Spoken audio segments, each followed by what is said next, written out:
Kami bersanad kepada Rasulullah. Akidah kami bersanad. Akidah Asy'ariyah kami bersanad. Imam Asy'ari itu bersanad kepada Rasulullah. Imam Asy'ari mengambil ilmunya daripada imam, banyak jalur. Jalur pertama dari jalur Imam Ruwaim dan Junaid. Mereka mengambil dari Imam Sarid Saqti, dari Ma'ruf Al-Kharhi, dari Daud At-Tai, Hubail Ajmi, Hasan Al-Basri, Ali bin Abi Thalib, Sayyidina Nabi sallallahu alaihi wasallam. Ini jalur spiritual. Imam Asy'ari juga punya jalur Ahlus Sunnah secara fikrah dan ilmu hadis, yaitu dari Imam Zakaria As-Saji. Beliau ngambil dari Imam Muzani, Imam Al-Qarabisi, begitu juga Imam Ahmad. Maka beliau mewarisi ilmu ilal. Ini ilmu yang sukar, hanya beberapa ahli hadis yang sanggup memahami bab ini. Zakaria As-Saji. Beliau ngambil dari tadi beberapa orang tadi, dan mereka ngambil dari Imam Syafi'i. Imam Syafi'i ngambil dari Malik dari Ibnu Umar, dari Nafi' dari Ibnu Umar, dari Nabi.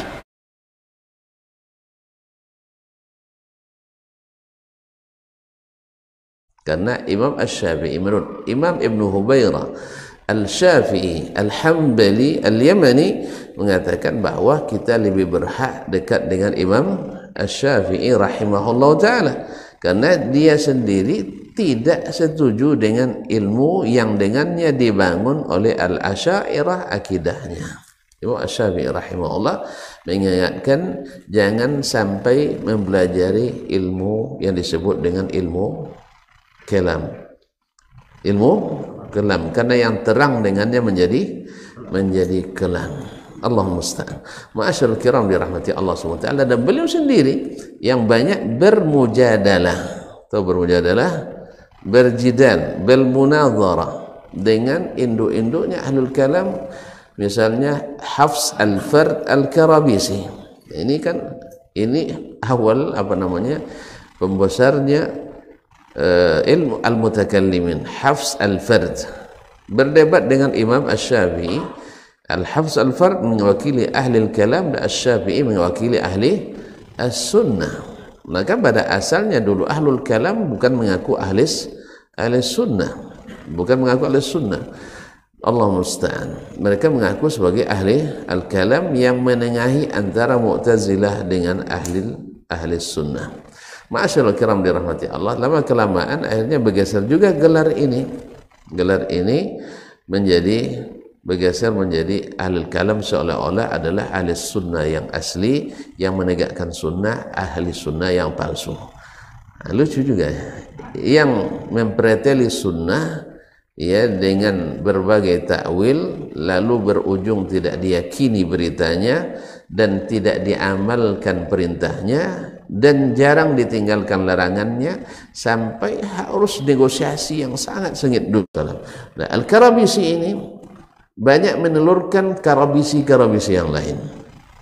Berarti nanti lahir dari Hafs Al-Fard Al-Karabisi, lahir lagi Al-Walid Al-Karabisi, yang dikenal salah satu orang hebat ahli kalam di masa itu, ya, di masa Imam Syafi'i dan masa Imam Ahmad rahmatullahi alal jami'.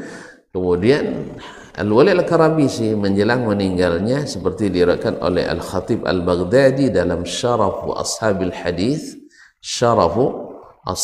Hadis, Imam Al-Khatib Al-Baghdadi meriwayatkan bahwa Al-Walid Al-Karabisi ini menjelang meninggalnya memanggil anak-anaknya. Lalu dia katakan, wahai anak-anakku, tahu tidak kalian orang yang lebih ahli dalam ilmu kalam daripada ayah? Mereka jawab, enggak ada, karena memang dia pakar ahlinya. Dia yang pertama, ya, dia yang paling hebat di masanya. Taib, apakah kalian ragu dengan keahlian saya? Mereka jawab, enggak, kami enggak ragu. Taib, kalau gitu, kalau saya berwasiat kalian mau terima? Semuanya mengangguk, kami mau terima. Lalu dia bilang, alaikum bi ashabil hadis, ikutilah jalannya ashabul hadis, li'anni aral haqqa ma'ahum, karena saya melihat kebenaran itu ada bersama mereka.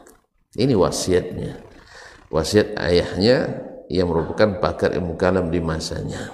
Ma'asyiral kiram yang dirahmati Allah SWT. Kemudian Al-Walid Al-Karabisi ini akhirnya diwarisi pula ilmunya oleh Karabisi yang lain, yaitu Husain Al-Karabisi yang hidup di masa Imam Ahmad.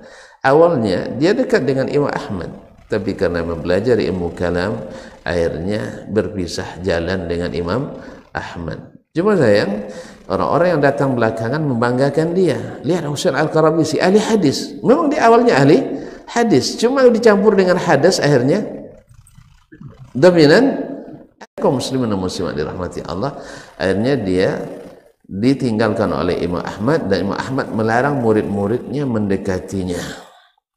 Cuman sekarang ada yang banggakan, ini produk Imam Ahmad, ini produk Imam Syafi'i. Dia lupa di mana murid-murid Imam Ahmad yang ratusan bahkan ribuan, di mana murid-murid Imam Syafi'i yang lain yang ratusan yang tidak mengikuti cara Husain Al-Karabisi tersebut, sehingga dinisbatkan Husain Al-Karabisi bersambung sanadnya ke Imam Syafi'i, bersambung sanadnya kepada Imam Ahmad bin Hanbal, padahal dari ratusan itu ini satu yang ganjil. Terus suka yang ganjil-ganjil ya, suka yang ganjil yang aneh-aneh, yang penting sepakat sama kita. Lalu dinisbatkan kepada Imam Ahmad, bersambung sanadnya. Ahmad kan bersambung sanadnya ke Rasulullah sallallahu alaihi wasallam. Di mana murid Imam Ahmad? Abdullah bin Ahmad, Salih bin Ahmad, Al-Khallal dan Asy-Syafi'i dan lain-lainnya. Kemana mereka? Kenapa yang satu ini disebut kepada Imam Ahmad? Sama, kalau gitu nanti Al-Hasanul Basri juga punya murid, tokoh Mu'tazilah, bahkan pendiri Al-Mu'tazilah. Lalu dikatakan ini sebersambung sanadnya dengan Al-Hasan Al-Basri. Di mana murid-murid Hasan Al-Basri yang begitu banyak, ribuan?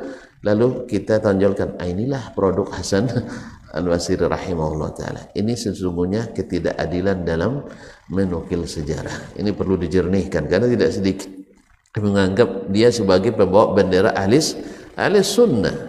Belajarnya sama Asy-Syafi'i dan Imam Ahmad, padahal di antara seratusan atau ribuan murid Ahmad, ini yang ganjilnya, ini yang ganjil sendiri.